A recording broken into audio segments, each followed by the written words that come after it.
The Mandalorian is most certainly back, and I have a whole heap of thoughts about it, and so does the internet, seemingly. Full spoiler warnings for last season and the first 3 episodes of season 2.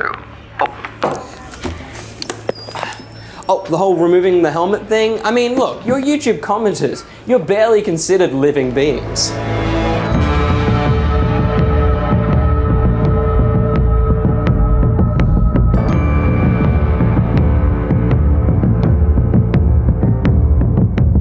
First up, in full honesty, I enjoyed like 87.5% of last season. I adored the week-to-week unique adventure of it all. The slow build of the ongoing plot mixed with the anthology storytelling had me hooked from the off. Throw in some great direction, locations, and you've secured my Disney Plus subscription for another year. That's not to say the season didn't have a few missteps. Clunky dialogue aside, numerous episodes just didn't land with a lot of fans. The Sanctuary was the show's first arc-light story. At just 4 episodes in, it was a bit of a hard left turn. The Gunslinger was just terrible. And many really didn't take to The Prisoner, despite it being a wonderfully executed heist prison break episode filled with loads of Star Warsian dumbness. I'm sorry, I loved the episode. And if you disagree, then you can just go watch our full season 1 spoiler cast of The Mandalorian, available both here and on Spotify.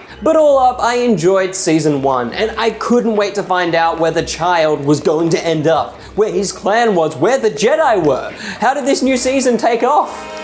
Looks like it remembers me. How much do you want for it? Huh? Catching up with Ridley's wig and her pit crew, Mando is sent out to Mos Pelgo, where there's been a Mandalorian sighting. After sauntering into town, the Marshal appears, feted up to the hilt, and suddenly finding themselves in a standoff. That is, until the Krayt Dragon swings by.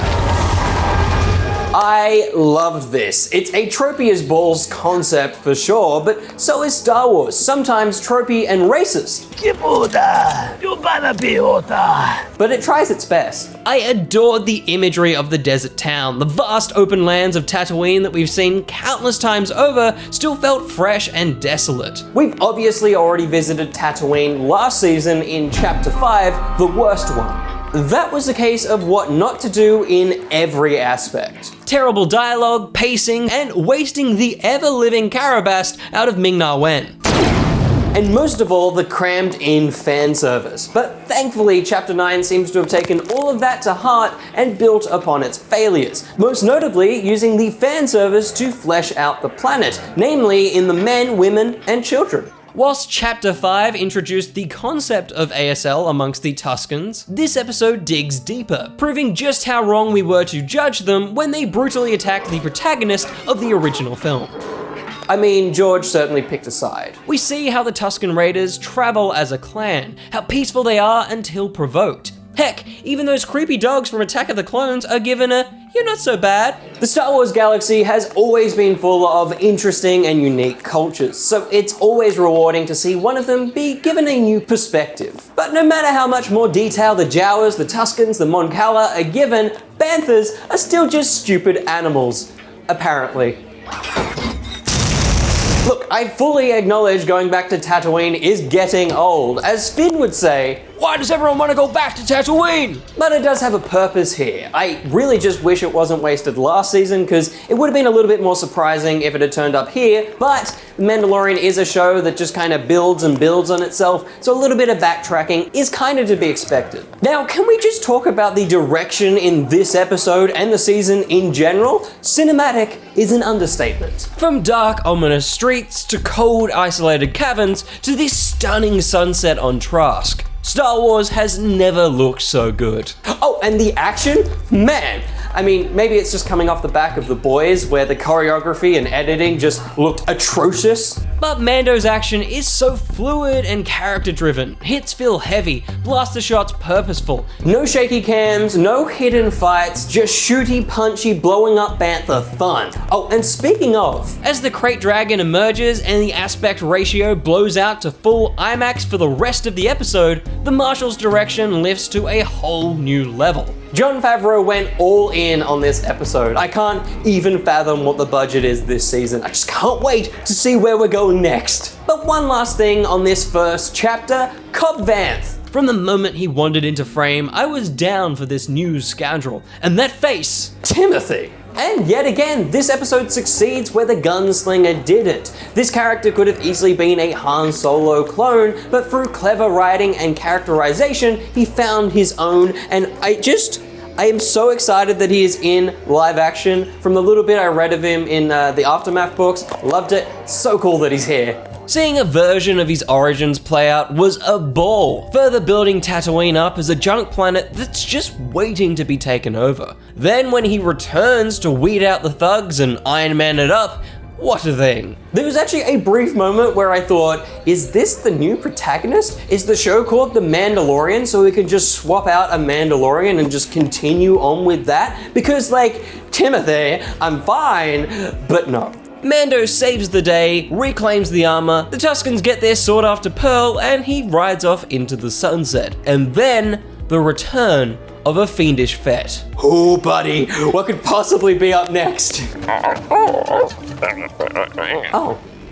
The hype people build up for this show, and Star Wars in general, almost always leads to disappointment. The Mandalorian is an anthology series. It's not an 8-hour serialized bloated film like your Game of Thrones or Stranger Things. It's a bunch of Wild West adventures set amongst the Star Wars galaxy. Basically, this show can't have filler episodes because there's almost never the opposite. Take this show, for example. 80% of Doctor Who seems irrelevant to the ongoing arc, but then suddenly it'll all click into place when the Master returns or the silence falls. Even outside of the main arc, you're in this for the long haul because elements that you thought were kind of useless will end up coming back to serve a point. Disruption out west? Well, of course our Marshal will need to find out about that ruckus. Why are 2 New Republic X-Wings suspicious of the Razor Crest? Well, apart from disobeying orders, one of the pilots actually saw him escape an enemy location, so fair enough. Thank goodness that destroyed protocol droid is still around to help translate Frog Lady. Oh, Quarren won't take standard credits? Well, it's a good thing Grief Karga gave you that Mon Cala flan back in Chapter 1. It's little details like this that make sticking around worth it. And I know this will be a scary thought, but as it's an anthology series, not every single episode can be your favorite. You didn't like the one about Amy and Rory's divorce? Well, stick around because next week it's dinosaurs on a spaceship. The Mandalorian is not built to give you a character reveal, big twist, and jaw-dropping plot detail each week. It's there to entertain and thrill you with a galaxy far, far away. And then, when it does give you a tasty morsel of wild story, it's all the more rewarding. And no episodes have nailed this concept better than The Passenger and The Heiress. Kicking off straight after Chapter 9, Mando skirts through an awaiting set of goons, and again, brilliant chaos ensues. Just before this episode, I was actually thinking about wanting to see more of the Mandalorian and the child kind of bonding. They've been together for so long, I'm sure there's a great dynamic there, and these 2 episodes provide some fun little scenes. The way he runs into Mando's arms, the 2 of them bunking together, teaching him life lessons. Don't play with your food. Like Baby Groot before him, the child is still yet to overstay his welcome. Sure, through amazing CGI and puppetry, but also fun little scenes like that. Wait, hey! What's the legal drinking age for blue milk? 21? I guess technically he can drink it. Grabbing yet another mission from quest giver Pelimoto, Mando learns that Frog Lady's husband is on a planet rumored to have Mandalorian sightings. So if he gives her and her egg safe passage, she'll give him all the goss. A mission that will lead us to the main mission. It's a common theme in this show, and we all know it. It is side mission, the movie. The things in video games that I don't like doing, but Josh froths over. Well, thankfully, I have been frothing since season 1. Spooky spiders, aerial peril, eggs? This 2-parter was the expanded universe novels and stories that I always dreamt of seeing on the big screen. Both blissful dreams and terrifying nightmares. I'm not an arachnophobe by any stretch of the word, but Screw those spiders. The slow tension that builds from the moment we see a naked frog lady to the blissfully pure child chomping on a spidey egg. Dude, it's a wonder the sides of my lounge are still there. And yes, I can't avoid it. Let's talk about the hungry little boy in the room, the child that ate eggs. Causing crazy, overthought controversy online, Baby Yoda just couldn't keep away from chomping on Frog Lady's eggs. Which sounds way worse when I say it out loud. Look, it certainly took me a little while to move on from a cringe to an actual laugh, and I'm a big advocate for messed up humor, but this thing is certainly not problematic. In the real world, frogs can lay up to 4,000 eggs at a time, knowing that other species will probably eat them. Yeah, it's a legitimate thing. Plus, those eggs weren't fertilized, so apart from vegan and ethical woes, it's just the same as us eating an omelette. I'm sorry, I just got really antsy, which I understand the irony, watching other people get antsy over this thing. So let's just get this ship off this damn planet. God, I love the imagery of this battered ship floating through the galaxy. Then we open on a brilliant homage to Daddy Howard's Apollo 13 atmosphere re-entry. The frantic panic to success to failure was classic Star Wars. Big congrats to Bryce Dallas Howard on this episode. Her second go round, and she gives us a constant stream of new iconography. I mean, look at that Gazanti class cruiser taking off. Oof. Gazanti class cruiser. Yeah, this series has already stepped up its fan wank skills. There's been some really good little Easter eggs just slipped on in there. We've come a long way from, hey look, Tatooine. The little nudges to fans feel earned, and not just that, subtle enough for my parents to still fully enjoy the story, something even the films can struggle to do. And their greatest fan service that still serves the story, Bo-Katan. From the moment a Navy Mando with an owl-shaped helmet landed, I knew we were in for a treat. And then more landed, and I was like, huh, so maybe not her? And then the helmet came off and Katie! Outside of really shaking Mando to his core as he realizes he's probably part of a death cult, taking the helmet off also revealed how brilliantly the production team have ripped that character out of animation and on screen. From the costume to the blasters, it's a startlingly perfect translation. The entire action sequence on the Gazanti, where everyone's all helmeted up, if you just squint a little bit, it kind of looks like a Clone Wars episode, and that's only further helped by Katie Sackhoff's performance. It sure helps getting the voice actress and inspiration for Bo's look, but Sackhoff went the extra mile to capture all mannerisms, stance, and energy of the character, whilst also offering a new and hardened perspective on the character, with a tantalizing backstory yet to come. Moff did something terrible to get this Darksaber. Oh, and speaking of, good heist. I've got it. I'm always down to see what the Imperial Remnant is up to, and it turns out they're as dumb as ever. And hey, Imperial Cyanide. That's cool. Ahsoka Tano. Oh, I guess this series is really going somewhere, so I better strap myself in because, I mean, Mando certainly wasn't. This is the way. A yeet. Do kids still say yeet? It's an understated moment, but I also really enjoy the child getting a bit of a life lesson from the frogs.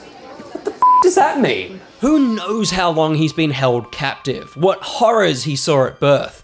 It's wholesome that he gets to see the miracle of life via the frog people. Though, and I haven't researched this, but how do frogs fertilize eggs? Because there wasn't an extra room in there. The child would have saw it all. Okay, never mind. Whew, well, we're all caught up now, and what's that noise? Ludwig? Moment to moment, Ludwig brings out the bangers. The tense chase in the caverns, heightened by those alien thriller vibes. The Mando march as we head out to sea is just gloriously uncalled for. And one last, we'll notice something, or, actually, we should call it the egg, after, the egg. The entire New Republic face-off is scored to a geniusly slowed down interpretation of the Resistance March from the sequel trilogy.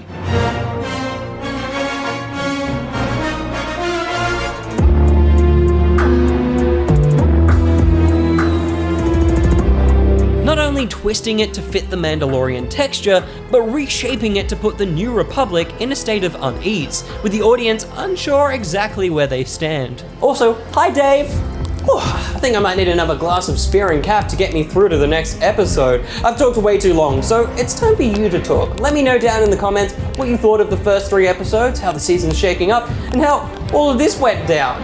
And don't forget to like, subscribe, comment, all the usual stuff. I've got to head off to my next quarry. So until the next one, I've been Will. Bye-bye.